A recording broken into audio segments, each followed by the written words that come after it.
imagine two people who are both triggered, both unresourceful, both hungry and didn't get good sleep, and they're both overwhelmed at work. Mm-hmm. They're going to unintentionally cause triggers with one another. Even if it's not the case and the consequences aren't actually going to be the same as they were in the past, your brain remembers this. So in relationships, it is so often that people get triggered and they don't actually notice when they're being triggered. Conscious couples, business partners, and singles committed to attracting their dream partner. Welcome to the Conscious Couples podcast, where we share our life, love story, and combined relationship expertise to help you create and consistently cultivate the most magnificent, intimate relationship possible. Never again will you feel hopeless and alone in your intimate relationship challenges.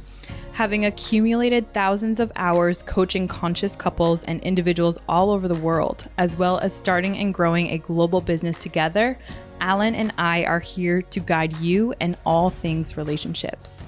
Thank you again for tuning into the one place where it's not about you or me, it's about the we. Conscious couples and individuals from all over the world, welcome back to the Conscious Couples podcast. For episode number 35, we're going to talk about, is your partner triggering you? What is triggering? What does that mean? What do you do about it? All of those things. So as always, quick shout out for Next Level Podcast Solutions. Thank you so much for the podcast production services that you provide. Thank you, thank you, thank you.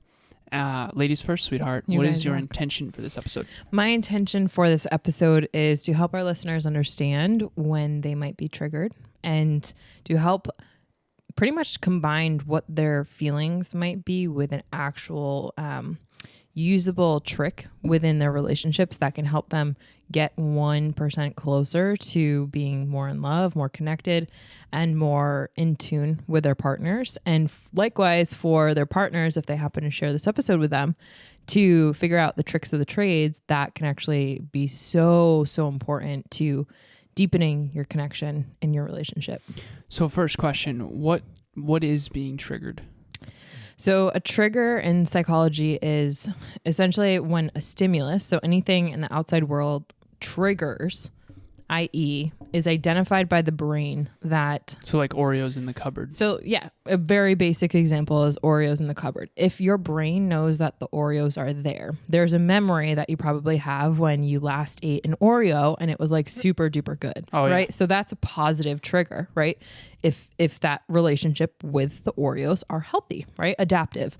But say, for example, you might have an eating disorder, or maybe you are complete weak in the knees when it comes to Oreos and have zero control over yourself when you know that there are Oreos in the cupboard.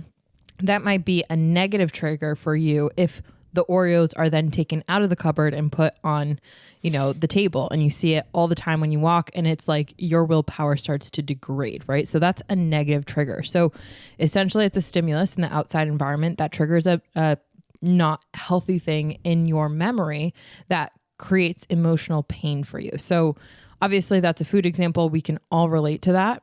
When it comes to being triggered in your relationship, this is essentially where maybe a behavior that your partner has enacted upon, or maybe a conversation that you had triggered a past memory that your brain still remembers, that actually is starting to inflict emotional, psychological, any sort of sociological pain that you might have experienced. So like a great example of this is, say, for example, you've been cheated on in the past. Your brain probably remembers that. You probably remember when your partner was maybe being shady, or not texting you back as fast as they might have been, or might have done X, Y, Z, right? Your brain remembers those little nuances. If you've ever been in this situation, and anything in the outside world in future relationships that remotely even comes close to a similar behavior, your brain automatically equates it to, oh, my partner's cheating on me, right? So that's a huge emotional jump that happens when we do have triggers. And obviously that's one very drastic example, but there's small ones too. So a very small trigger is an example of, if, for example, in the past, your partner whom you love dearly, maybe they raised their voice at some point in your relationship unintentionally. And it wasn't necessarily raised it at you, but raised it in the same room that you were in. And then all of a sudden you realize, because what happened when you're triggered is your body actually goes into fight or flight or fawn, right? One of the 4 F's that we go through. So fight, flight, freeze, or fawn, which fawning, for those of you who don't know, right? It's putting other people's needs in front of your own. Also known as appeasing. Also known as appeasing, being a people pleaser, etc. Say, for example, you were in the same room and your partner raised his or her or their voice. And all of a sudden you notice that you started to go into one of those F's. So maybe if you were more in like a freeze state, you started, to shrink. You started to get quiet. You started to get mousy. Why? Because maybe in the past, your brain remembers that when you were younger, if you had a parent that actually used to yell, what that typically would lead to is some sort of pain, whether it was an emotional disconnect or whether you actually got physically abused when you were younger. Your brain remembers that. So anything, again, that remotely comes close to that, even if it's not the case and the consequences aren't actually going to be the same as they were in the past, your brain remembers this. So in relationships, it is so often that people get triggered and they don't actually notice when they're being triggered. And so in this episode, we hope that now that you know what a trigger is, you know what's actually happening in your body, your brain starts to activate all of the soldiers that we have in our body to, do what it knows to serve you moving forward in the relationship. To survive. To really, survive. Yeah. Fight or flight, essentially what it does is it gets rid of the blood from the brain, brings it to the extremities, ready to run away, flight, or freeze. And so in this episode, we have an example. So we have some clients that, and what we really want to talk about in this episode is attachment styles. Yeah. So when you are triggered, you would typically go into one of 3 attachment styles. One of 2, really. So there's 3 attachment styles. I'll explain them quickly. But first, I'll tell a story. Okay, so we have 2 clients who came to us, and they were talking about an incident where one of the partners was essentially doing work in her office, and the other partner got home from work and was super excited to see this other partner and opened the door, even though there was a sign on the door that said, "Please do not disturb." And this triggered the partner who put the sign on, "Please do not disturb," because her boundaries were infiltrated in the past, and her brain associated this with all these negative things that flooded her. Yeah. And so we talked to them about their attachment styles. There's 3 primary attachment styles. Number 1 is secure, which you're not triggered. Picture a centered state where you're not triggered and you're very, very calm, cool, collected, and secure. You're not uncertain. You're not insecure. When you are triggered, you're going to jump to one of 2 extremes. Okay, so picture from 0 to 10, and then 5 is centered and secure. 0 would be anxious, and then 10 would be avoidant. Avoidant attachment style is essentially when you're triggered, you flight, you run away, you avoid, you want to run away, essentially. Anxious attachment style is essentially when you want reassurance, you want love, you want to make sure that things are okay with you and your partner. And so there's a lot of different attachment styles and there's nuances to these, but the main 3 are those 3. So there's secure, there's avoidant, and there's anxious. And typically in a relationship, one partner will take the avoidant road while the other partner is anxious. And a lot of times the avoidance tendency will actually trigger the anxious tendency to want to be even more needy or even more anxious, so to speak. And so what we want to do in this episode is help you understand which one are you, and then when you're triggered, be able to identify it and then what to do about it. So if you're looking at like the world population, according to the most recent data that we have about when it comes to attachment styles, about 50% of the world population, personally, I don't believe this, but this is what the stats show. 50% of people are secure attachment styles. In awareness, or in the other 45% is either avoidant or anxious attachment styles. The other 5% is fearful, but we won't really get into that because that's a very small minority.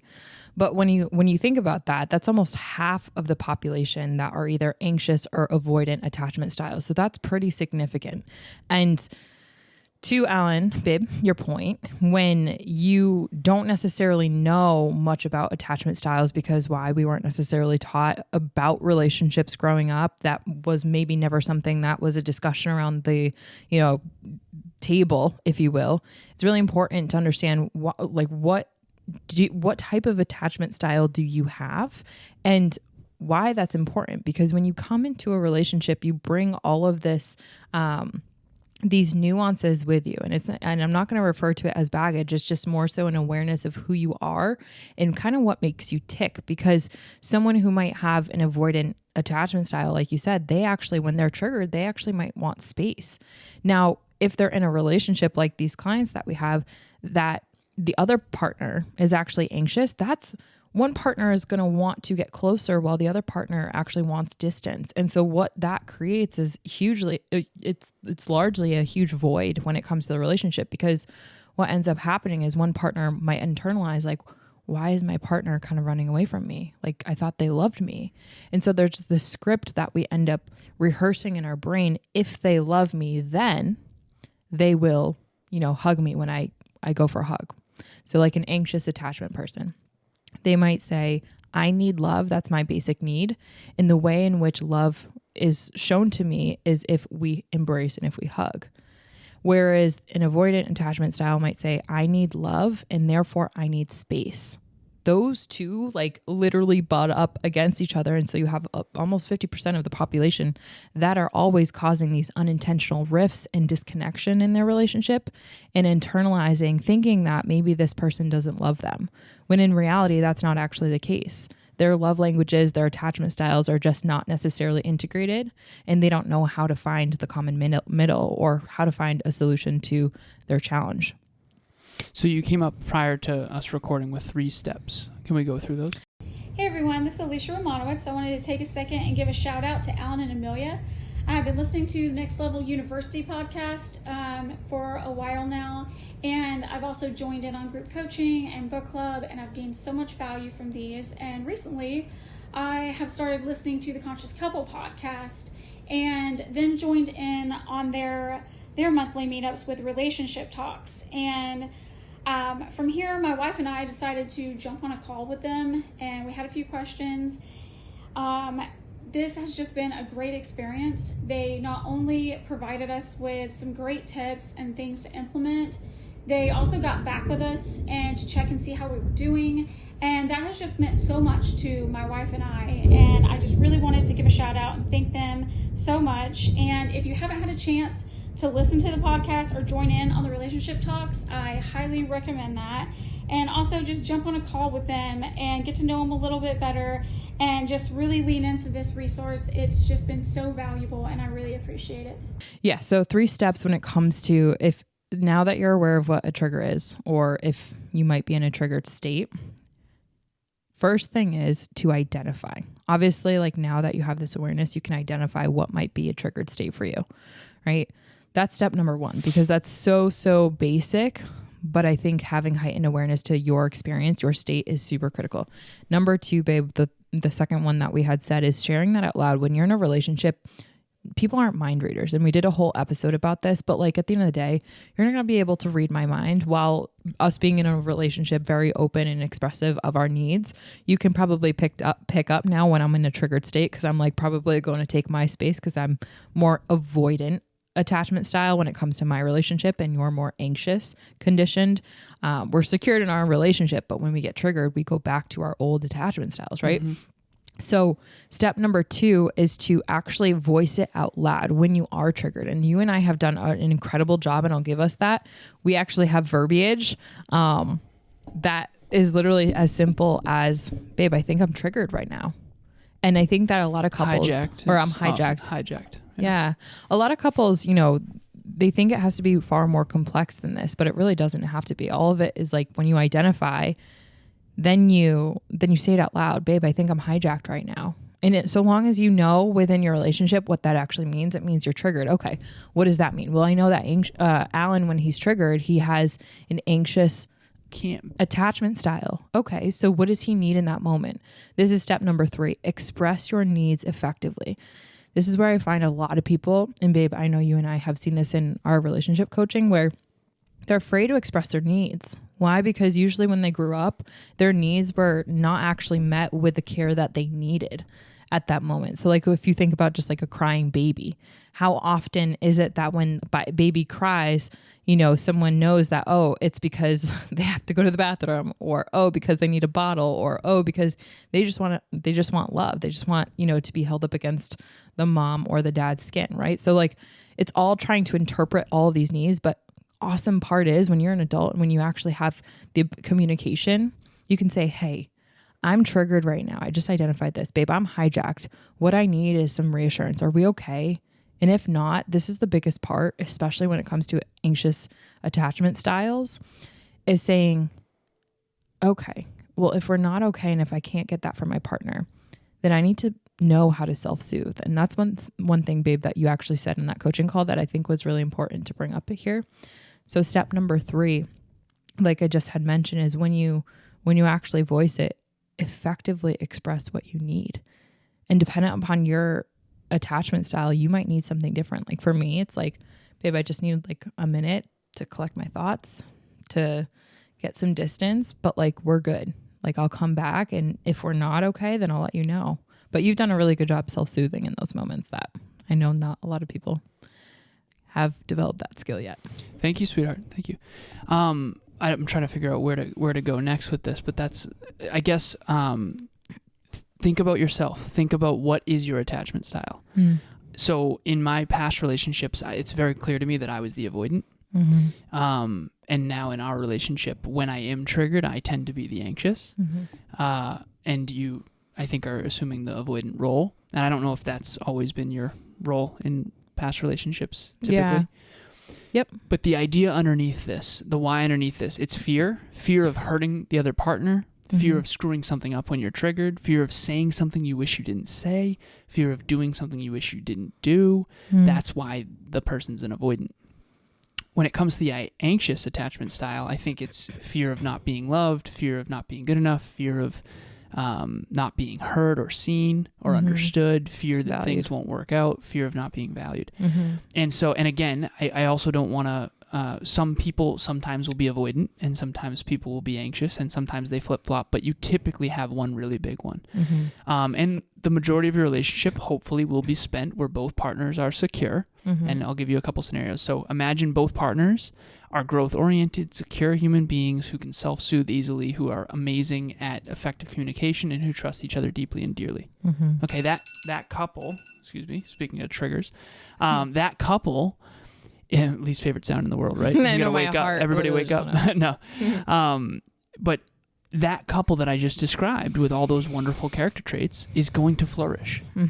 But when things get tough, when people get triggered, when past traumas come up, imagine two people who are both triggered, both unresourceful, both hungry and didn't get good sleep, and they're both overwhelmed at work. They're going to unintentionally cause triggers with one another. And you got to know how to handle that so that you don't hurt your relationship, so you don't hurt each other. And that's really the goal. So what we want you thinking about in this episode, we got to go here, is which attachment style is your tendency? Are you spending most of your time in your relationship in the secure attachment style? And if not, why not? And next time that you're triggered, what do you want to use with your partner? Hopefully you're listening to this with your partner. If you're not, invite them in. What word do you want to use? We use hijacked or triggered. You can use that if you want. Emilia said this to me just the other day. I think you're hijacked right now. This was actually earlier today. I think you're hijacked right now. And I was amped up and I was very passionate about something I've been growing through. And she said, I think you're hijacked right now. Don't worry. We're going to be good. I just got to take this call right now. And so this is really, really useful stuff. And that way I'm not sitting there like, oh, she doesn't love me or doesn't care. And so just communicate more effectively, hopefully, after this episode. Okay. So now we got to go.